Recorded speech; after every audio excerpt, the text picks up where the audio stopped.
Well, hello everyone and welcome once again to another Oh Yum live stream. I'm Anna Olson. I'm thrilled to be here, and as we've done over the last few live streams, I've presented recipes that are truly reflective of comfort baking. And now that it's spring in North America, I get so excited for lemon desserts, so I am making my signature creamy yet tangy lemon squares, and I can't wait to get into it, but you know I always have to say a quick round of hellos to everyone who is joining this evening. Bonnie and Bill and Craig and Zane, I know you're watching. Mom, hello. Mary Beth and Kathy, I saw your names pop up there, and I know I want to say hello to everyone who joined me at our session at the local library today. We had a blast playing food bingo. It was lots of fun, and taste testing salty, sour, and sweet things. But speaking of sour and sweet, let me get right into this recipe. I'm going to start with the crust. If you know a good lemon square, first of all, it should have some height to it, should be substantial. It has a shortbread crust and then that tangy, yet somehow creamy custard-like filling. So I am starting with my mini chopper to make the shortbread crust, and it is simple. Oh, and I should mention, I have put a lot of work into testing this exact same recipe using different sugar-free alternatives. And so you want to stay right through the end of this live stream, because I will walk through my different uses and the different baking adaptations of those sugar substitutions. So to start these lemon squares, let's get the crust going. I've got my all-purpose flour, and I do find a mini chopper works best. If you're making your crust by hand, you'll want to use a pastry blender and work your butter very finely, because the crust is simply, as you see, the full recipe is below. All-purpose flour, a little bit of granulated sugar, and then I've got cold butter cut up into small pieces. The mini chopper makes fast work of it. If you have a food processor, that will work as well. And hello to everyone joining me. I see the thread is really busy today, so thank you for joining me from all over the world. And all over the world, we love a good lemon square.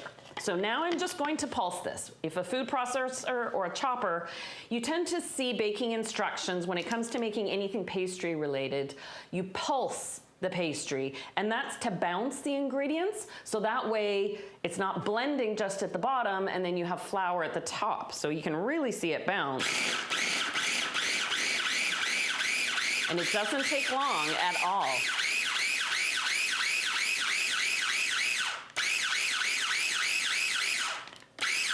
Oh my goodness, someone just wrote about, flashback, my days at Kelsey's. Yes, I've come a long way from my days at Kelsey's. I don't know, did they have a lemon square on the menu then? And Katie's asking, can you make this recipe gluten-free? And while I am focusing on sugar-free options with this particular recipe, this would adapt very easily to gluten-free baking. So if you have your favorite gluten-free pastry blend, baking blend, I would use that for the crust and for the little addition in the filling. Let me just get this out of the way. And before I get the crust into my 8-inch or 20-centimeter square pan, you might have seen me do this technique before, but it's very important when you're making lemon squares particularly to line the pan with parchment paper. That way you can pull out the chilled square easily, put it on your cutting board to slice it. Otherwise it can be really, literally sticky to get your lemon squares out of your baking pan. So what you want to do, and I know you're probably going to an overhead shot, thank you, Michael. You want a piece of parchment paper that's bigger than the pan itself. I lightly grease the pan, and it's not for the sake of the lemon square, it's to get the parchment paper to stick. Then what you do is you fold your piece of parchment paper in half, and then that in quarters, so it's kind of like a napkin. And with a pair of scissors, where you have the open corners, you cut in at a 45-degree angle. Open it up. And now when you drop this into your square pan, those triangles will overlap. And this is fantastic for anything with a really wet filling, like the lemon bars, or if you make butter tart squares. This really helps keep the filling from leaking. And if you've made lemon bars before, has anyone had the trouble of having the filling sort of go underneath the shortbread and all of a sudden lift the shortbread up? I've got a few little tips that will help prevent that. So first I want to point out, notice how this doesn't look like a cookie crust. It is very dry and crumbly, and you should expect that from this crust because the moisture from the lemon filling is going to hold it in place.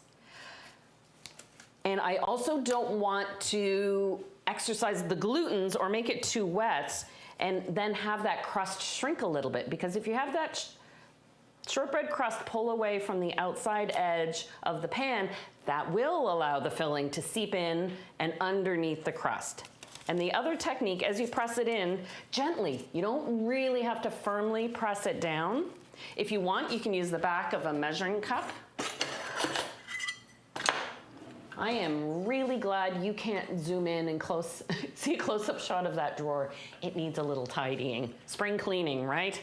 Use the bottom of your measuring cup and press it in, not too firmly, as I mentioned, but what you want to do is press a little bit of the crust up along that outside edge. And again, that's about creating a bit of a barrier so that lemon filling, which is essentially a custard, won't seep in and underneath your crust. There we go. Now, how easy is that? I know you've got that. I've preheated my oven to 350, and this takes about 15 to 18 minutes, and you're looking, the center of the shortbread crust won't change a whole lot. You'll get just a hint of light brown around the outside edge. So I'll pop that in the oven. Set my timer, 15 should do it. And just to show you, because you do want to let your crust cool before you put your lemon filling on top of it, just to show you what it looks like. So it takes on a butter yellow color, that little light brown around the edges. The paper stays in place, which is nice. The reason you want to make sure you are letting that crust cool is if you pour your filling onto a warm crust, it's going to absorb it. And then that filling will seep right through and you won't get that nice shortbread crispness at the base of your lemon squares. I'm seeing lots of nice comments, people watching from everywhere, Southampton, California, Ecuador. Anton, yes, I'm feeling literal today. I thought a lemon, if you've got a shirt with lemons on it, you have to wear it when you're making lemon squares. So the great thing about the lemon square filling is you can make it by hand. I should mention, this is the lemon square recipe that I would use when I had my bakery a number of years ago. This was the lemon square that was always on display. It was one of the top selling items. The secret ingredient, I know I say it right at the very top of the recipe page, but it's what really sets this lemon square apart, a little bit of cream cheese. It doesn't make it taste like a cheesecake. It's only 4 ounces or 125 grams, so that's half a packet if you're using the brick. What I love about this recipe is you can indeed use soft cream cheese or spreadable cream cheese with this recipe, and that makes it easy to mix by hand. And I do find generally when it comes to this lemon square filling, having your eggs, your lemon juice, and your cream cheese at room temperature, it just simply makes it easier to blend. There's nothing technical or scientific that's happening. It just makes it simpler. As you can see, this cream cheese is nice and soft. And there is a lot of sugar in this recipe, as you'll see, but I also add a lot of fresh lemon juice, and you need the two to balance each other out and also to give the lemon square filling volume. And when I show you the sugar substitutes side by side to the original recipe, you'll really start to understand what that difference is and how the different sugar substitutes behave. So now as I add some of this sugar, it's going to soften up and dissolve into the cream cheese a little bit. And this is a great opportunity for me to add the lemon zest. Now, while I'm creaming the cream cheese and the sugar together, those granules of sugar will draw out the flavor from the zest. So I want a generous amount, about 2 teaspoons. Not so much that it tastes too bitter, but you really want to accentuate that lemon flavor. You get the tang from the juice, but we really want that beautiful, well-rounded lemon flavor after you've finished a bite that makes you want to take another bite.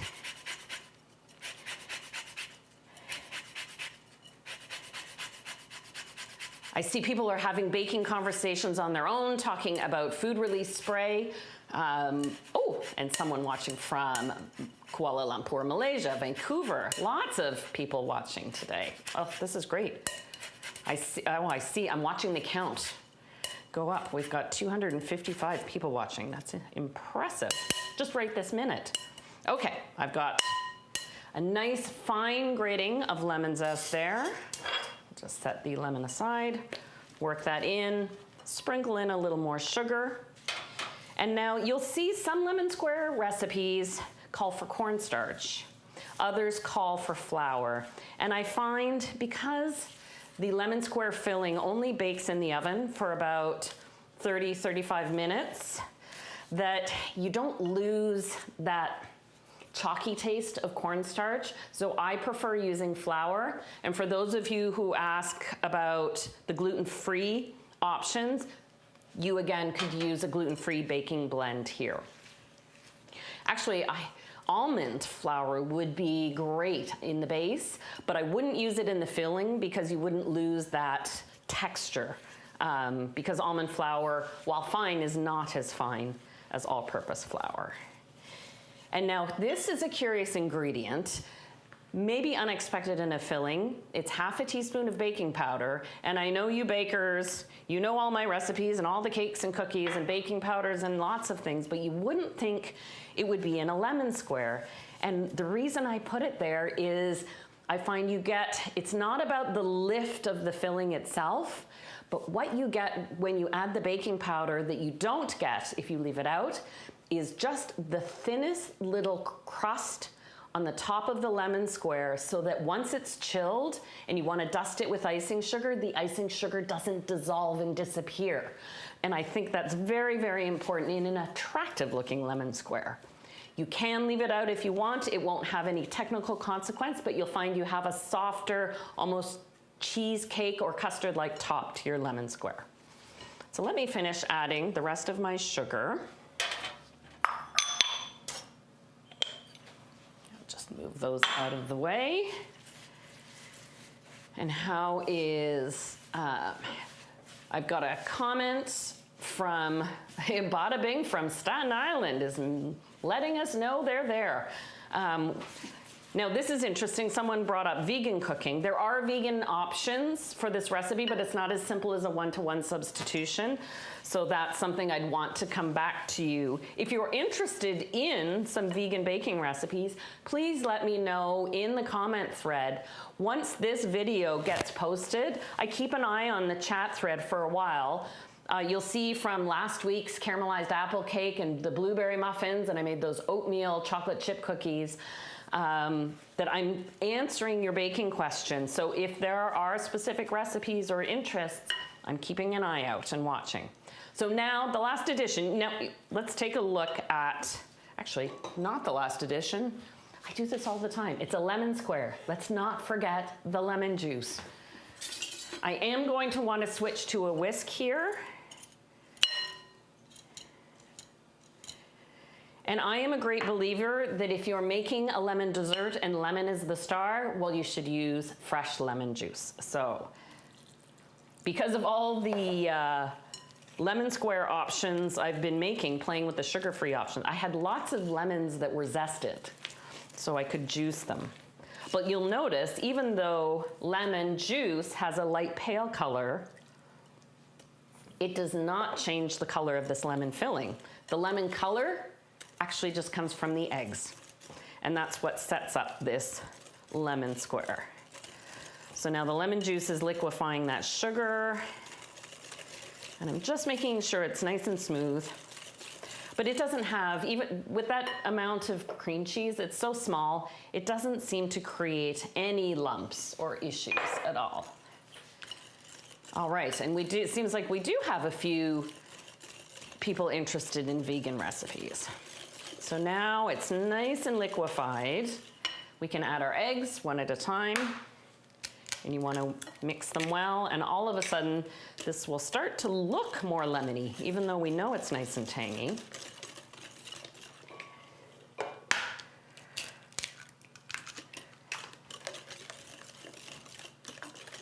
In terms of egg substitutes for a recipe like this, when you want a nice smooth filling, a flaxseed is not your ideal option. That is more suitable for cookies or banana breads where you don't mind that little speckle. But for something in that cheesecake style world or a recipe like this, you would want to use silken tofu. And as a pure protein, if you blend this combination with the silken tofu in a food processor until it's nice and smooth, bake it, you will find it sets beautifully. And Lonnie, you're asking about a diabetic version. I want you to stay with me because I tested 3 sugar-free alternatives with this exact recipe. You'll already see the full baking variations at the bottom of the recipe window. So if you expand it, the full recipe is there, and I have the sugar-free options at the very bottom, but I want to show you and talk through them because they do look very, very different. So there we go. That's it for the filling. Relatively simple as recipes go. But that's part of the joy of these comfort bakes is they're not meant to be overwhelming. You're supposed to sort of melt into a craving, decide you want to make it, and not have to wait too long before eating it. So now I'll pull my cooled shortbread base. Now, our friend from Staten Island is asking about using brown sugar. You can, but you'll lose that lemony character from the filling. So keep that in mind if that's what you would prefer to do. And I pour this filling. See, I told you it was a generous amount of filling. I really want this lemon square to be about the filling with just enough shortbread layer that it doesn't collapse when you pick it up to eat it. All right, now this I pop into the oven. It takes about 35 minutes to bake, and what you will see happen is a little bit of souffling around the outside edge, and then it'll be sunken in the middle, and when you see the middle start to souffle and meet the height of the outside edge, that's when you know you're done. This is not as sensitive or fragile as a cheesecake, so you don't have to worry about it cracking unless you forget and you don't set the timer and it goes an extra 15 or 20 minutes, in which case then it probably will crack. And that's what icing sugar is for. All right, I've got my crust is almost there. I'll wait for it to beep, it's not done. And now, after you've pulled them out of the oven, you want to let your lemon squares cool completely. And then this is the original. Can you see that just fine, Michael? And this is what I mean about a substantial lemon square. It's got lots of heft and height to it. You've got this distinct, not soggy shortbread base, and then you've got that beautiful, tangy, yet creamy lemon topping to it. I got carried away. I didn't intend to dust the whole thing with icing sugar, but I just forgot. It was like I was expecting you to come over and try some, and I wanted to get them ready. So I'll put a few on a plate, and I'm not going to take a bite yet because, as I said, I've got a few other options to show you. Larissa's asking a very good question about getting lemon flavor to come through. You're mentioning lemon poppy seed muffins specifically, and you don't want them to be claggy. That's where the lemon zest comes in because the juice lends tartness and acidity, but actually not a lot of big lemon flavor. The zest comes in, and in order for it to not be too bitter, just like I did with this lemon filling, I added the zest as I was working the sugar to let the friction draw out the essence, the oils from it. So now, I don't want to let this go too far away. So we've got these gorgeous lemon squares. Now, I'd like to take a few minutes because this recipe was so simple. I wanted to make sure we have a good amount of time and valuable time together. And I want to show you what I have been playing with. I have a number of sugar-free options. And let me know, Michael, is that placement okay? Okay. Oh, and Terry, if I could take a moment, Terry's asking a very good question about where in the oven to place your lemon squares. Ideally, I favor the center of the oven. That way you get even airflow, so you're not, if it's too high up, you don't want the top to brown too much, but you want it to cook evenly. And you'll also notice I used a metal pan for my lemon squares. I find it's too easy to overcook the outside of lemon squares if you use a glass pan. I think when I think of old school lemon squares, I think of those glass dishes, but they're actually not the best for baking something delicate like a lemon square. Okay, let's get back to sugar-free options, because this was a very interesting exercise, and I'd like to say right off the top, I am dealing with sugar-free options as a baking technician, explaining how this affects the lemon square recipe. I am not a registered dietitian, so I leave it to you to do your research and decide which sugar alternative is best for you. But in terms of how these options work in this lemon square recipe, so these are one-to-one substitutions.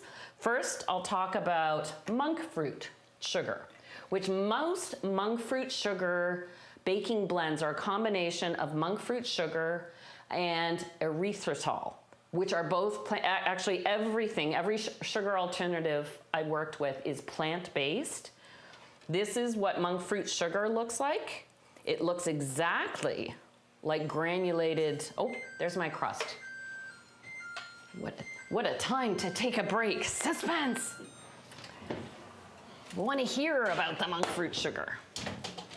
Here we go, I'll just quickly, there's the crust out of the oven. Quick overhead shot. And I better set my timer for that filling. There we go. Back to the monk fruit sugar right here. So it looks like granulated sugar. Most monk fruit sugar baking blends call for a one-to-one substitution. This was a learning curve for me because my lemon juice and my eggs were not at room temperature. They were a little bit cold. And what I've discovered is monk fruit sugar does not dissolve as quickly as granulated sugar. So I actually got a little texture into the lemon squares. So these are the lemon squares with the monk fruit sugar. They don't have quite the volume nor the shine. Sugar lends more to baking than just sweetness. It lends gloss and it lends structure. So the structure was fine. This is why lemon squares work very well in sugar-free baking, because you have the eggs that sets them. So you know you're going to have a sliceable, delicious treat. But you can see the volume is a lot smaller. It's not clear, or it doesn't have that sort of glossiness like a sugar lemon square. The flavor was good. It was intense. And so I found with all of these sugar-free alternatives, removing the baking powder, you don't need it because you don't have the same gooiness. So I pulled the baking powder out. The aftertaste was very tangy. So I think you could almost cut back on the lemon juice a little bit, but it wasn't unpalatable. So that's why I made minimal changes to the monk fruit sugar option for this very recipe. Now let's talk about stevia, if we could, over here. I'll give you a second to move over, Michael. So stevia is a plant, a green leaf plant. And when you buy stevia baking blends, stevia is so concentrated and intense that you have to, if you were to just add it on its own to something, you have to replace the volume of sugar with something. So stevia baking blends typically have maltodextrin. And so this is very powdery and light, and you'll see in my instructions, while with monk fruit sugar, you can do 1-to-1 by volume or weight. If you're measuring in North America, I can't speak to what European or other options are. This is to be measured 1-to-1 by volume only, because if you try and weigh it, you'll end up with like 4 liters of it. It is very light. Now, what I found interesting when I was working with the stevia blend, the maltodextrin, which is just, it's a space filler. It actually dissolves into nothingness. So when you add this to your cream cheese, all of a sudden you watch it disappear. So compared to the normal lemon square, look how much flatter it is. It's much flatter. You don't have the moisture. The other big point, because you don't have the same thing where sugar dissolves, turns fluid, and then reincorporates with your other ingredient, stevia doesn't, so your bake time is significantly reduced because you have less volume and you don't have that liquid in there. And it does have, I did find, even though I pulled it out, I pulled my squares out a good 15 minutes before the original bake time, so it was only in the oven about 20 minutes, I still got fine cracks. Not huge cracks, but little cracks on the surface. I found the taste delicious. That said, stevia can have a hint of a bitter aftertaste. What I will say, that's not a terrible thing, because in a lemon dessert, you want that hint of bitterness, but not too much. So this is where I would pull out the lemon zest and rely on actually the nature of stevia to give you that bitter balance against the sweetness in the lemon square. Now, the final sugar alternative I played with was agave syrup. Now, the big difference with agave compared to monk fruit and stevia, monk fruit and stevia have 0 calories. Agave has actually slightly more calories than sugar. What's interesting is it registers much lower on the glycemic index. So I'm not going to get into, again, the reasons for choosing it. So agave works for some people as a choice. What I have to say is it made a luscious, sugar-free lemon square. And so you've got, because it's a syrup base, you can see you've really got that creaminess. The yellow color definitely came through on the agave, and the taste was delicious. And I think, Michael, we agreed the agave syrup version was our absolute favorite of the 3. The bake time was a little bit longer because it is a syrup. And I should mention, I didn't put the agave syrup in the shortbread crust because it's liquid. So I used the stevia in the shortbread crust and the agave just for the filling. And then obviously, because icing sugar is refined sugar, I didn't put icing sugar on any of these squares. They can be enjoyed just as is. So I hope this has given you a lot of insight. Look at these 3 different squares. We've got our conventional, monk fruit, agave, stevia. What I can tell you is Bonnie is going to be getting an awful lot of lemon squares today. I even have a backup batch in the fridge because I was trying to cut a recipe in half and then I forgot and I made twice as much lemon filling. Like I said, I had zested lemons everywhere over the last day or 2. And then, oh, good question. Do I make cannoli? I have made cannoli filling. I've only once made cannoli shells. They are a bit of a project. So I will invite you. These questions are fantastic. Your comments are great. Please, I invite you to continue this conversation. This live stream will be posted to the channel, so you can go back and review it. Take another good look at these sugar-free options. I know you are absolutely going to adore this lemon square recipe. There is a reason it was a bestseller at the bakery. There was no possible way I could ever pull it off the menu, and I invite you to try it. And most of all, I hope you feel good about what you've baked, and especially feel good when you share it with those you love, because that's why we're all here. Now, I have a couple of things. We're coming and going and moving around a lot the next couple of weeks. So I will be back with live streams, not next Tuesday though. I will see you on Tuesday, April 9th for the next live stream. And we are going to continue this comfort baking thread. And while I have some ideas of what I'd like to make, I'm in the mood for chocolate. I would love to hear from you if there are specific recipes you would like to see from me in that comfort baking world. I am here to share them with you. And before I see you live on April 9th, I will be launching here on the channel a Anna's Spring Favorites series. So it's a series of recipes we've taped ahead of time and they're being put together. So you have lots of delicious recipes coming your way.